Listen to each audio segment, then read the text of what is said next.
Recording start in 5, 4, 3, 2, 1. Start.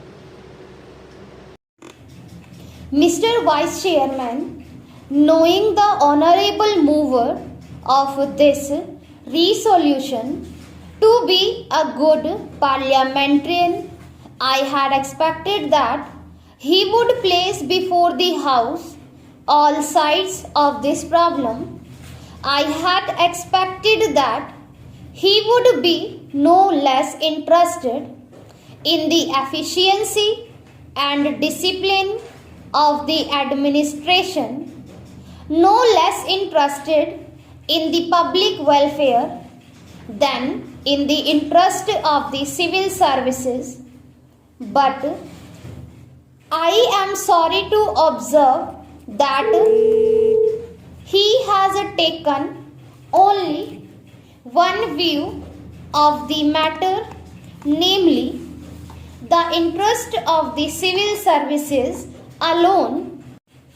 He has not at all dwelt upon the frightful consequences which a strike of the sort we had the misfortune to have would have had on the country and the people in general.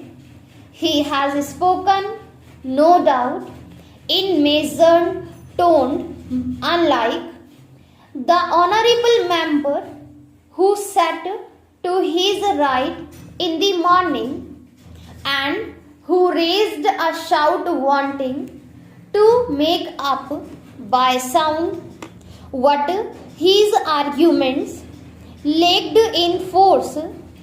I wish to submit to this House that it would be incorrect and it would be impudent for this House to accept this resolution. It would be incorrect because by accepting this resolution, we would be lying down something bad in principle, and we would also be accepting a policy which would be suicidal and which would cut at the roots of discipline in the services. To the merits of reinstatement or otherwise of these persons, I will come later on. I doubt the very propriety of Parliament going into this matter. Now let us see what has happened, whether right or wrong. Departments have taken up the question of these strikers. Those who took part in this strike, those who indulged in disobeying the ordinance, several cases of sabotage and intimidation, including criminal ones, have been gone into, and the authorities have taken some decision. In some cases, the government have taken the decision, and in some cases, the departments have taken the decision. Now, would it be right for Parliament to interfere with these decisions? Suppose we do that. Suppose Parliament interfered with the decisions taken by the government or by the heads of departments. Tomorrow, with what face and with what authority can the head of a department extract service from his subordinates?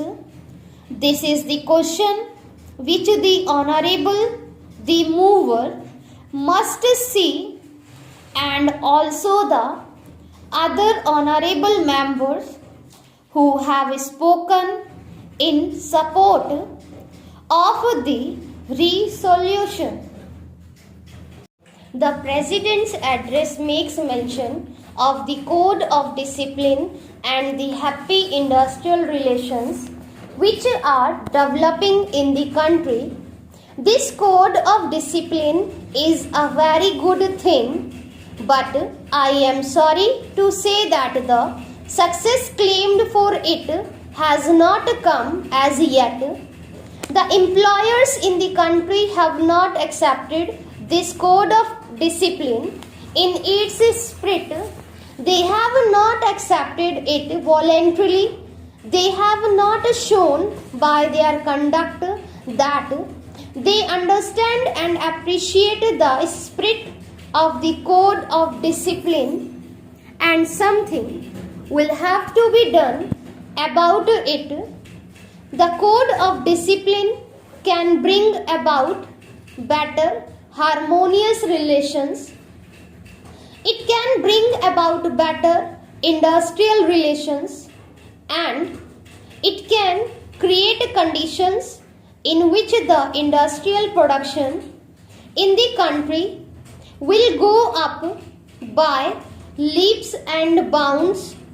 Industrialists in the private sector and some of the bureaucrats in the public sector do not accept this Code of Discipline, and unless the Ministry of Labor does something drastic about it, unless the Ministry of Labor does something which would make the non-observance of this code on the part of the employers a penal offence, I am afraid the spirit of the code would be defeated.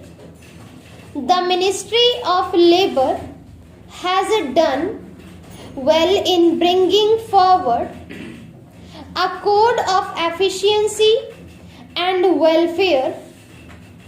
There is as yet not enough agreement on that code, even from the labor's point of view, but I am sure efforts to further the acceptance of this code of efficiency and welfare will be continued, and if that is done, it will be a great help to industrial production in the country. In the matter of the bonus commission, sir, the progress made has been disappointing.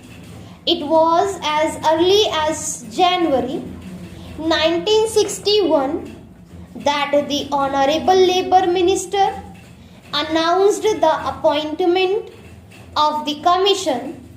The progress made in respect of the Bonus Commission during the last 14 months has been that its terms of reference have been settled and its constitution has been agreed upon.